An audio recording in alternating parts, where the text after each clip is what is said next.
Hello everyone, তো another new blog. তো চলে এসেছি একটি নতুন ভিডিও নিয়ে। আজকে বানাবো আমি চিকেন মহারানি। তার জন্য নিয়ে নিয়েছি চিকেন আর আদা, লঙ্কা, রসুন বাটা, স্বাদ মতন লবণ, গোলমরিচের গুঁড়ো আর লেবুর রস দিয়ে ভালো করে মাখিয়ে আধা ঘন্টা থেকে 1 ঘন্টা রেখে দেবে। আর এদিকে আমি শুকনো খোলায় জিরে, ধনে, গোটা গরম মশলা, শুকনো লঙ্কার মৌরি ভেজে নেব। ভেজে আমি মিক্সিতে গুঁড়ো করে নেব। আর এদিকে কড়াই বসিয়ে দিয়েছি। কড়াইতে তেল দিয়ে আর সামান্য একটু ঘি দিয়ে আমি পেঁয়াজগুলো হালকা ভেজে নেব। পেঁয়াজগুলো হালকা ভাজা হয়ে গেলে এতে আমি মশলাগুলো দিয়ে দেব। এখানে আদা, রসুন আর কাঁচা লঙ্কা আর পেঁয়াজের পেস্ট দিয়ে ভালো করে মশলাটা কষাতে থাকবো।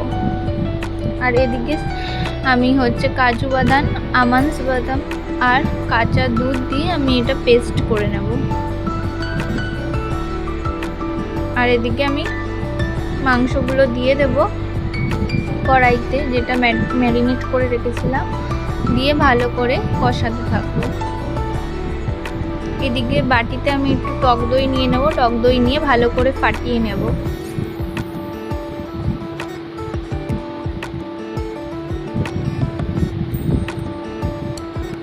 মাংসটার মধ্যে টক দইটা দিয়ে দেবো। তারপরে চিনি আর লঙ্কার গুঁড়ো দিয়ে ভালো করে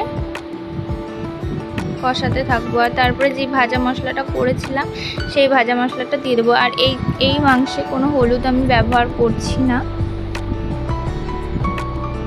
তো ভাজা মশলাটা দিয়ে ভালো করে কষিয়ে নেব। তারপরে যেই পেস্টটা করেছিলাম কাজু বাদাম, আমন্ডস আর কাঁচা দুধ দিয়ে, সেই পেস্টটা দিয়ে দেব। আর ভালো করে মশলাটা কষিয়ে নেব। আর এই মাংসটা বেশি গ্রেভি থাকবে, মাখা মাখা হবে, বেশি ঝোল হবে না। তো লাস্টে আমি মশলাটা আরেকবার দিয়ে ভালো করে কষিয়ে কাসুরি মেথি দিয়ে নামিয়ে নেব। তো রেডি চিকেন মহারানি। কেমন লাগলো জানিও।